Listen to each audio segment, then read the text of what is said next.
Everybody, if you'll take your seat, we're going to begin. I can't think of a better moment than what's going on behind us right now to start tonight's program.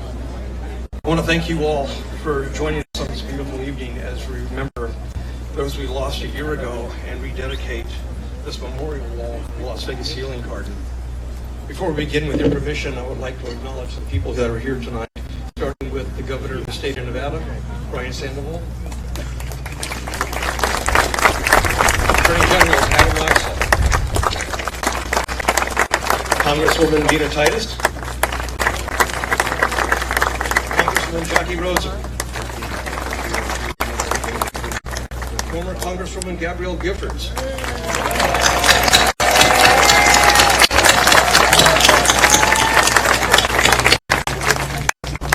Assemblyman Nelson Araujo, Las Vegas City Councilman and Ward 3 Representative of this park, Bob Coffin, Las Vegas City Councilwoman Michelle Fiore, I'm sorry, Congressman Kewen is also here. I'm sorry, I'm just sorry. Former Congressman Stephen Horsford is here.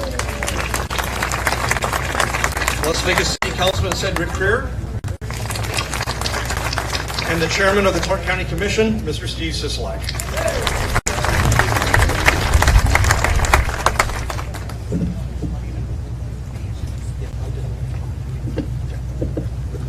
Before we begin, I've been asked to speak a few words tonight and talk about the Healing Garden and how it came about last year. Some things in life are just inexplicable, and what happened last year on October 1 was obviously one of those events. But what happened afterwards in this community, in my opinion, is just nothing short of a miracle. Last year, in fact, about 2 years ago, I met a fellow named Jay Plegenpool, and Jay is a landscape expert, and we were working on a negotiation that fell apart. We became friends, and then came October 2nd. I fell asleep early the night of October 1st, and I fell asleep before the evening news, and woke up the next day to find out what happened. And I immediately recognized that one of my best friends and an employee of the city of Las Vegas was attending the event that weekend. So getting that weird feeling, I texted him and got no response. I called him, received no response, and went to work at about 6:30, hoping that he would come walking, skipping through the door at 7. That day, at 7:15, we got the phone call that we lost Cameron Robinson.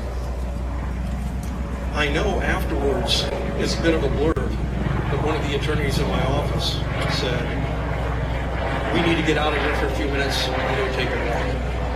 And I looked out the window and I said, "Where are we going to go walking?" And the next thing I know, my phone rang literally within 30 seconds of her suggesting we go for a walk, and it was Jay Plegenpool. And Jay said, "Brad, if the city can find us a piece of land, not give it to us, not sell it to us, just loan it to us, we would like to put together some kind of memorial immediately." That was 8:30 in the morning on October 2nd. At 10 o'clock, Jay was in our offices, and we found a piece of property within 15 minutes thanks to Tom Perigo and Jorge Cervantes. At 4 o'clock, Jay came back with this. The original version of this was originally almost a cocktail napkin, but it's a design for the garden that we're sitting in tonight. So Jay said, "What do we do to get going?" And I said this last year, and I'll repeat it. The best decision I think we've made in a long time. We decided to do nothing as a city and just let these people go. And they did. On Tuesday morning, all the trees were donated by Boone Valley Nursery, all the shrubs were donated by Star Nursery, and all the labor was volunteer. But there's some remarkable things, and that was what happened behind us is just one of them. The very first day, Mark Hamelman, if you're here, if I'd like you to raise your hand, Mark. There we go. Mark in the back was out here looking for the place to locate the Tree of Life. So those of you who are familiar with the garden, there are 58 trees and one additional tree called the Tree of Life. And so Mark was looking for the location based on Jay's drawing to locate the Tree of Life, and he was kicking in the dirt. And as he kicked in the dirt, he found a chain. And when he kicked on the chain, this is what was attached to it. you can see it, it's a medallion, that's the tree of life. And it's buried right there in that spot for God knows how many years before it was located. The garden began pretty much that afternoon with Daniel Perez picking up trees all by himself and throwing them in holes, with Jay and everybody just working their tail off to get this thing open. And somehow in 4 days, this garden opened Friday of that week last year, 5 days. So here we are tonight, a year later, and with a new garden. As you can see, the trees are still here, they're more vibrant than ever. And you can see the original wall, which was tattered and not going to hold up much longer. It's been removed and it's being stored. Behind you, you can see the new Remembrance Wall with the names of the 58 souls we lost that night. And you can see the waterfall and the quotes, and you can see all the things that people have left behind. So Jay, when I wake up tomorrow morning on October 2nd, somebody says, let's get out of here and go for a walk. You've given it to us. Thank you.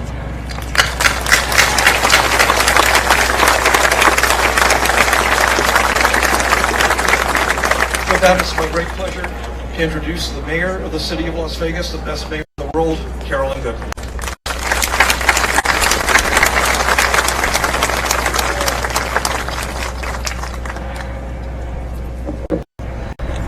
Thank you, Brad. We sent that over here again and again. This is Nellis. That they're watching us.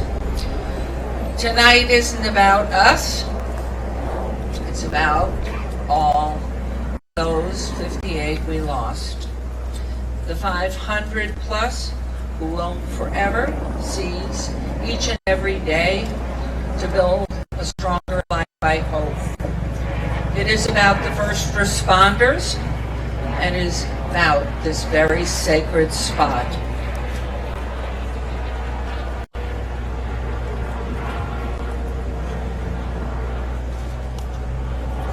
It is a sign of a higher power. We've already seen that tonight. Keeping the rain at bay because we are getting a storm tomorrow. It's about the day's remembrances and this fine place of peace and hope and serenity.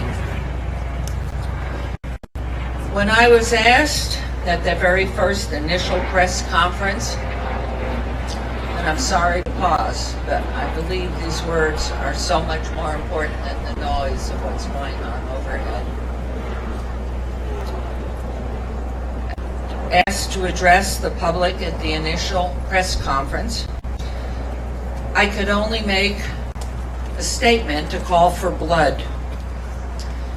Sadly, within hours, the calls came in for the blood banks around our community. We're overrun. We don't have enough technicians. We don't have enough equipment.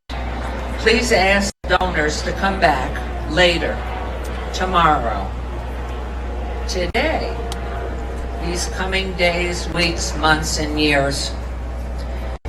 It was a time of urgency and pain for us all. An urgency, knowing that blood was not the answer, to be able to do something physical, to have a purpose, a meaning, to touch, to be needed, to connect with somebody, to help. Jay, Daniel, Mark gave so many that sense of belonging, of connecting with the creation of the miracle of this community healing garden. It came from the heart and soul of our people, who then found they could begin to breathe again and feel part of something permanent, something resilient, even broaching on ethereal. It's about earth and trees and plants and living and life and surviving into years to come, far beyond any of our years. And it's always with that special insignia of remembrance of 1 October.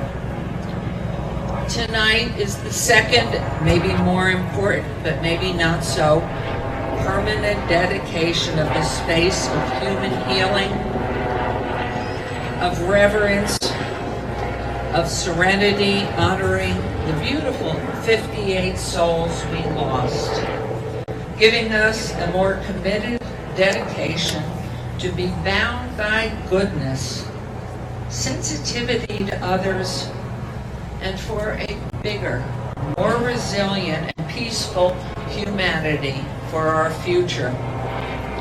I want to thank you all for being here tonight, because it's not about me, it is not about anyone other than those who will forever carry the pain and the mark of 1 October 2017, for those who believed in Carpe Diem, seize the day and make your life more giving, more important for others.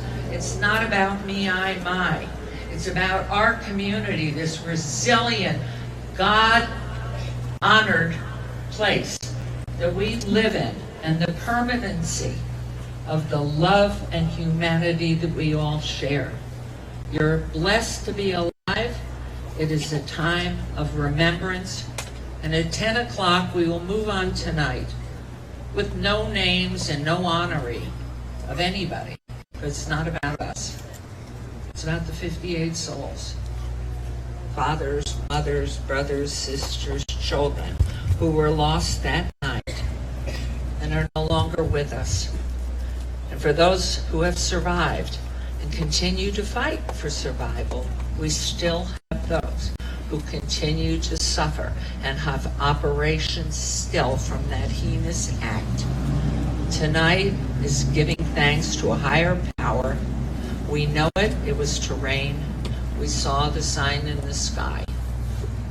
We're a blessed community, and each one of you who has another day in life, whether it was from 1 October or from this day moving forward, be thankful and make it meaningful. We're a community, and we want to be strong, and we want to love each other, and we want to be equal and fair. So God bless you all, and Jay and Daniel and Mark. We're humbled, we're on our knees to you for every light and every light that you have turned on in perpetuity. Far beyond our years, this garden will survive as the permanent place in Las Vegas that was created through you and your team by the people that love life and love humanity. Jay, you walk so high. I'm so proud of you and grateful for our humble community of Las Vegas, Nevada. Thank you, Daniel, Mark, and Brad, and Tom, and every person who every day for those 4 days worked tirelessly bringing us water and building this gorgeous garden. God bless you. Thank you.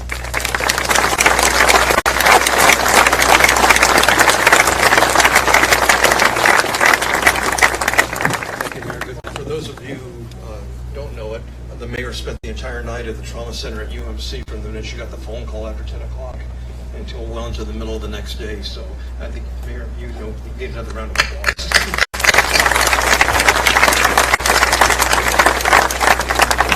Our next speaker is someone I've known for a very long time, who represents Ward 3. And before this garden was conceived, this was going to be a park some years down the line.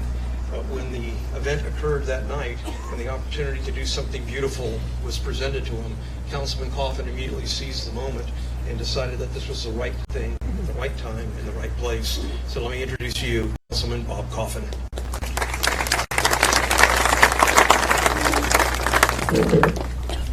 Thank you, Brad, my friend of many years.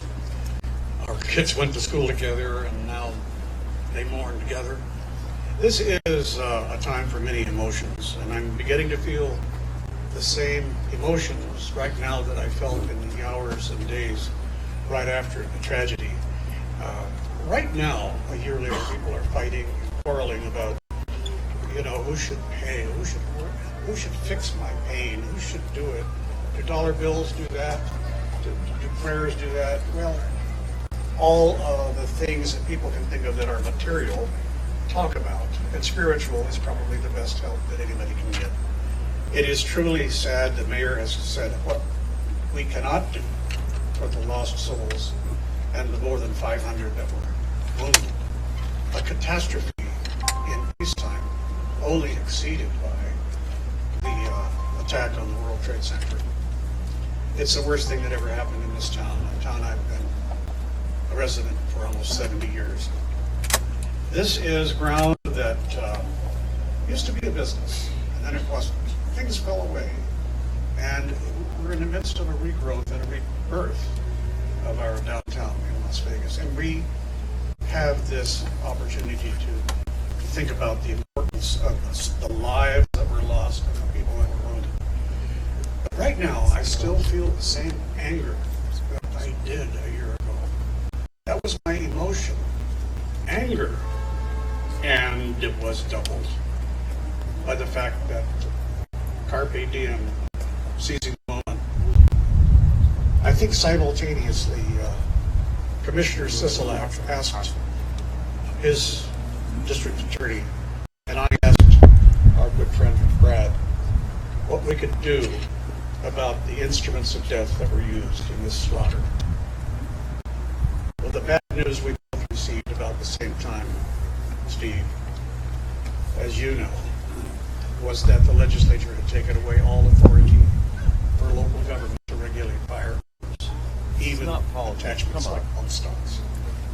So the anger grew, and anger from frustration as much as anything, because if there was anything we could do what we have the power to do, and we are powerless until the legislature meets in February.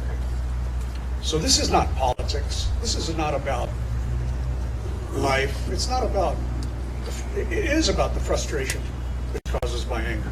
The Vice President has been here. Speaker Pelosi has been here. We've seen people who really, really are moved by what they see and what they feel. And they feel different than I do, because I feel anger. Anger that I could not fulfill my duty as a councilman as charged in our charter and in the charter of the county to protect the citizens of our city and our county. Powerless makes us angry. And I think this is something to consider as we look at all the emotions. And I think anger is as valid an emotion as any there can be, because nothing can help you cope with loss as much as the opportunity to redress the grievance. So we are not finished. We'll be asking the next legislature to restore our authority so that we might do what is right for the residents and the tourists.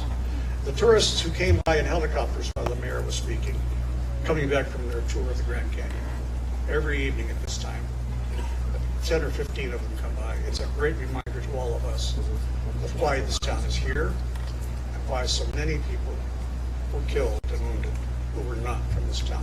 We owe them the duty to keep them safe. Thank you very much.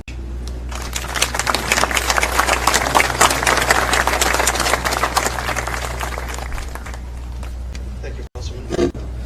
Our next speaker, we had our first meeting a year ago when the garden was completed, as you all know, and Commissioner Sisolak well knows because of the GoFundMe account that was set up and the enormous amounts of money that we raised.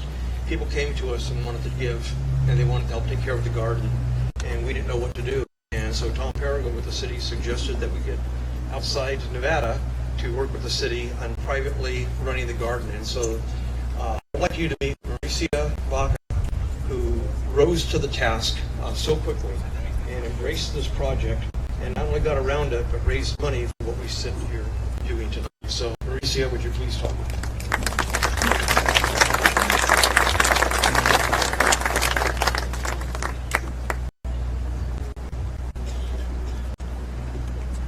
I have to say, standing here, that I am humbled.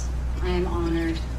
It's my overwhelming emotion is to be humbled and honored to be here. It falls to me to acknowledge a few of the incredible people who have put this together, and please join me as I rustle my papers. It has been and it continues to be an honor and a privilege to be involved with this community gift, because I see this garden as a tremendous community gift. My staff, the board of Get Outdoors Nevada, and I are humbled to be part of this important gift. As you all know, efforts such as the garden take a team. In this case, so many came together. If you hear your name or your organization as I mention you, please raise your hand and we'll hold applause till later. In this case, the many began with the vision of Jay Plegenpool and Daniel Perez and the passion of the members of the Las Vegas Healing Garden Committee. Next came the generosity of the city of Las Vegas from top to bottom, and the hundreds of volunteers who came out to construct the garden and so many projects over the past year. We've had so many incredible people join us, and I wish I could name all of them. And now we have the Bluestone Angel Wings crafted with love and donated by artist Bobby Jacobs and his wife Elizabeth. And we have taken the gift of the original Remembrance Wall. If everybody, if folks remember, there was a beautiful Remembrance Wall that was created out of wooden pallets, and it was clear that those wooden pallets simply could not endure in our Mojave summers and our Mojave weather. So we have now this beautiful and now permanent Remembrance Wall. This was envisioned by Jay Plegenpool and brought into architectural design by SH Architecture, with construction coordination and oversight by McCarthy Construction. And I have to say, what's incredible is so much of this was donated. What resonates with me is the generosity and the love and the compassion. So if you bear with me, I'm going to take a moment to try to capture the names of those who have made either financial or in-kind gifts to this permanent Remembrance Wall.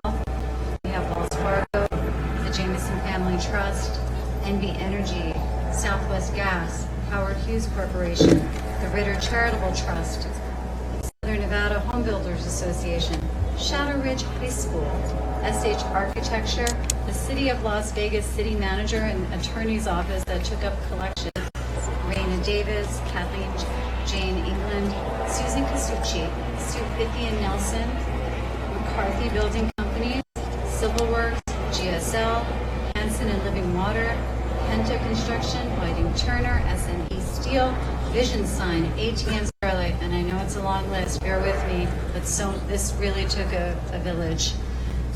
Apache Stone, Custom Granite and Marble, Dwyer Construction, Stone Rose Landscaping, CLC, Dwyer Engineering, Moon Valley Nursery, Star Nursery, Andrus Transportation, Frontier Stoneworks, Anning Johnson, Burke Construction, Ahern Rentals, Sun State Equipment, and the Bellagio